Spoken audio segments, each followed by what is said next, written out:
13, 14, 15, 16, 17, 18, 19, 20, 21, 22, 23, 24, 25, 26, 27, 28, 29, 30, 31, 32, 41. What's going on, guys? What you just saw on that beginning screen was me finally getting cashed out and figuring out how much I made last night in the last video. I ended up cashing out for $3,241, which is a profit of $241 after 2 bullets of $1,500. Today, $3,000 no limit hold'em event, bracelet event. It's gonna be a long one. Apparently it's a 4-day event if you make it that far. So 1 hour levels. We're gonna hop into the action right now. Just walking into the convention center here. Tournament tickets ready to go. Let's fire. Firing away this $3,000 buy-in tournament with 40,000 chips to start off with. We're in level 4, blinds are 200, 400, 400, and the hand starts with the button raising to 1100, and I'm in the small blind peeling king 4 of spades. Playing super deep against this player, happy to just get involved early and often in this tournament. I make the call and the big blind folds. Going heads up to a flop of deuce, deuce, 3, 2 spades and a club. Here, obviously, a pretty good board as I have a king high flush draw, so I decided to check.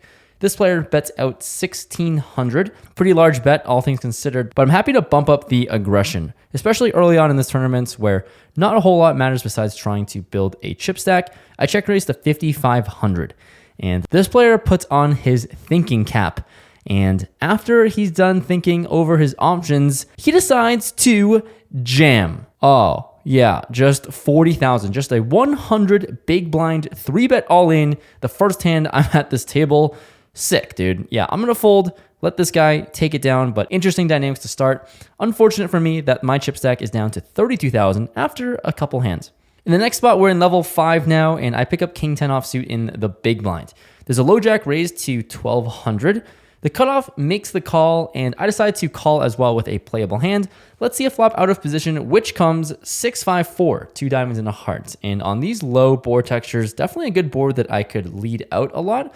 But multi-way, I decided to just check, and action checks around. When the turn comes in 8, now giving any 7 a straight, I think it's a great time to start bluffing on this board. I'll have more 7x and more 2-pair combos compared to the other 2 players in this hand. I decided to throw out an overbet to 6,500. This gets the low jack player to think about it for a while, and he ends up actually making the call. Then the cutoff goes into the tank as well. The cutoff asks how much I have in my stack. It's about 20,000, and he ends up actually folding, which is nice. At least now I'm going heads up to river. There's a more likely chance that I'll get my bluff through. So hoping to just blast this low jack player off of his hand. We're off to a river, which comes a king. Now ending up with top pair. It's pretty interesting because obviously pair's decent and not really what I had in mind. I still feel like I have to bluff here, hoping to win and fold out some stronger 2-pair combos. So hoping he can believe me, I rip it all in for 22,000 total. And the opponent has about the same size stack. So for his tournament life, this player goes deep into the tank, and there's a lot of thinking involved in these massive pots early on in this tournament. And it's clear that he doesn't have a 7 when he's thinking for so long, as it clearly would have snap called. And while he's thinking more, I'm screaming in my head to please fold. I've been playing this tournament for literally 10 minutes, and I'm bluffing off my stock already. Who would have thought? Anyways, I don't want to rebuy this quick, but he does end up calling and sticking it in, which sucks. I show top pair, just a pair of kings. I'm already out of my seat before he shows ace 5 of clubs. What? He just called down with 4th pair and I win? Dealer confirms that, and I get all the chips pushed my way. I get a full double up, and what a gift. Tried to catch a punt and I ended up getting it instead. Don't know what the right phrase is for that, but I'll take all the chips, and now find a quick double up early on in this tournament is pretty incredible. Following that hand, I pick up an actual one, this time with ace queen offsuit and the hijack. There is an under the gun raise to 1,200. An early position player makes the call, and now sitting with this hand, definitely more incentivized to put in another raise, but I want to play more hands against these opponents, so I make the call as well, which incentivizes the big blind to call. So multi-way we go, and the flop is ace queen 7. Pretty sick with top 2 pair on this board. Action checks the under the gun player, and he bets out 5,000. Early position player folds, and now I have a pretty easy decision. I don't think there's much raising on this board, so for that reason, I block a lot of strong hands, and maybe you can just continue blasting off. I make the call, and the big blind folds. So heads up to a turn, which is the Jack of Spades. Not really the best card in the world, as I lose to pocket jacks, I lose to king 10. And on top of that, ace king doesn't really want to pump a bunch of money in the middle. But regardless, he pumps out 8,500, leaving himself with about 16,000 behind. And yeah, I'm just going to go along with this, let him hang himself. He wants to commit his stack on the river. I make the call, hoping he's bluffing, and we're off to a river, which comes the deuce of spades. Brick City River that doesn't change anything, and he decides to go all in. 16,000, not much of a decision here. I snap call with top 2 pair. He shows us ace 6 of spades, and another massive pot going my way. Really early in this tournament, I have over 90,000 in chips, over 2x starting stack. I go into a little bit of card death as I skip level 6, skip level 7, and arrive at this point at level 8. Blinds have increased, and I pick up 10-6 offsuit in the small blind. And when action folds to me, obviously a pretty bad hand, but definitely trying to play hands with the player to my left. So I limp in for 1,000, and the big blind checks. Going to a flop of 8-4-4 rainbow. Having just complete air here, I'm just going to go with the aggressive route and just try to take it down. I bet out 2,000, expecting to win a lot of the time, but this time I face a little bit of resistance. This player makes the call. Off to a turn now, which comes the 9 of spades, brings in 2 spades on the board, and thinking that a lot of players here will raise trips and a 4 in their hand, and I just picked up a gut shot straight draw, so a little bit of equity. I decide to overbet to 10,000, thinking I'll put a lot of pressure on an 8, put a lot of pressure on, all the other hands that beat 10 high right now, and not thinking he has a 4, but he thinks about it and ends up making the call. So at this point, I'm just thinking another overbet on the river will certainly work, and the river is a queen. Not a bad one to look at. He's not going to have a lot of queens in his hands, and I also block Jack 10, which is the nuts straight.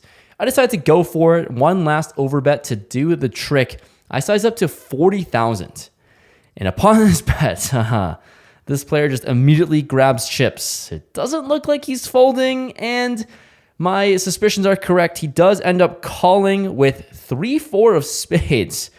Yeah, that's a pretty good one. Flop trips, turned a flush draw along with that, and yeah, this one didn't work. Big punt, losing a ton of chips, and I'm back to starting stack I go. All right, trying to be on the comeback trail. I pick up a good one this time with ace king offsuit in the low jack. I raise it up to 2,000. And the big blind makes the call, who looks like a pretty solid reg. Off to a flop of 6-6 deuce to spades. He checks the river to me, and on pretty low boards, I decided to just check this one back with ace king high. Seems like I can see it some turns, and I'm probably ahead a lot with ace king high. Anyways, the turn is the queen of clubs. A card that should be better for me, and when he checks it over to me, definitely could start betting, I guess, to protect ace high. But in this specific instance, I decided to just check back. The river is now a 4, so the board doesn't really have a whole lot of strong hands, and he bets out 3,500. All right, I mean, he could have a queen, he could have maybe a 4 for thin value, but I feel like a lot of his air is just going to bluff and try to bluff me off, and ace king high seems like a decent bluff catcher candidate here, so I make the call and see he has ace queen. Rough. Bad news, now my stack is down to 25,000. Not a whole lot going for me, especially when blinds go up in level 9. I have king queen offsuit in the cutoff, and the hijack raises to 2,500. I have about 20 big blinds and a dream here, and here just gonna go for it. Gonna jam a little bit wider as we are early in this tournament and nothing really matters a whole lot besides accumulating chips. I jam.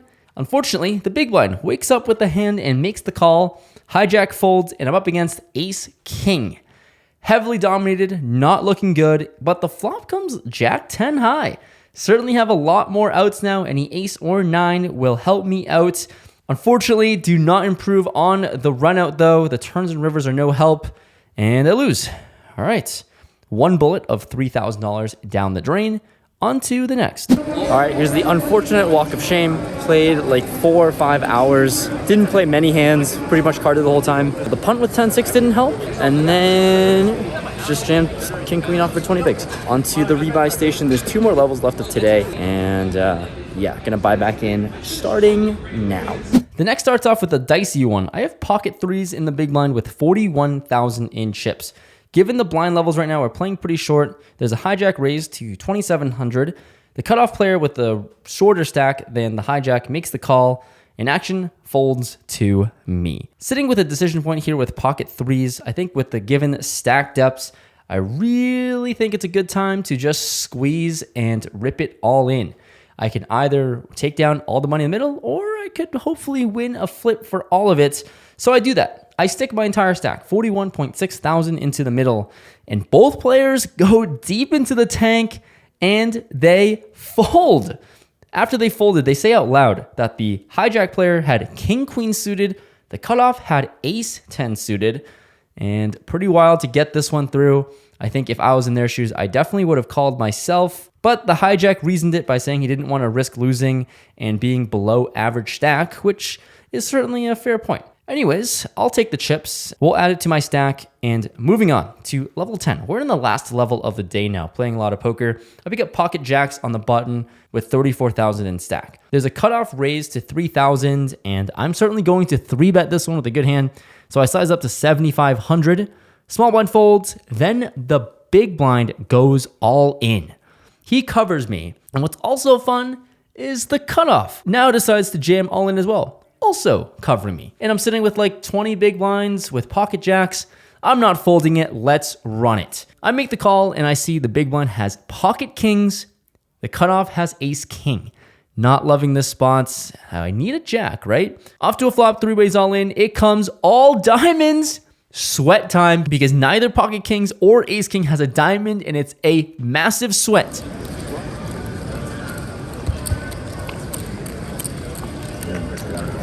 Another disgusting triple up. What a gross way to end the day.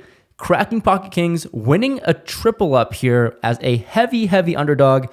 My chip stack is up to 106,000 with 16 minutes left till the end of day one. What a luck box. Alrighty, what a BS way to end the night. A nice, disgusting triple up. Did anyone doubt that the diamond was coming on the river? Everyone behind me here, we're all trying to bag up and get the hell home. We'll be back here in 12 hours at noon. And yeah, I have 107,000. There are 450 players left. Into day two we go. And it's a long structure, so maybe I can run it up, or it could go to shit. Who knows?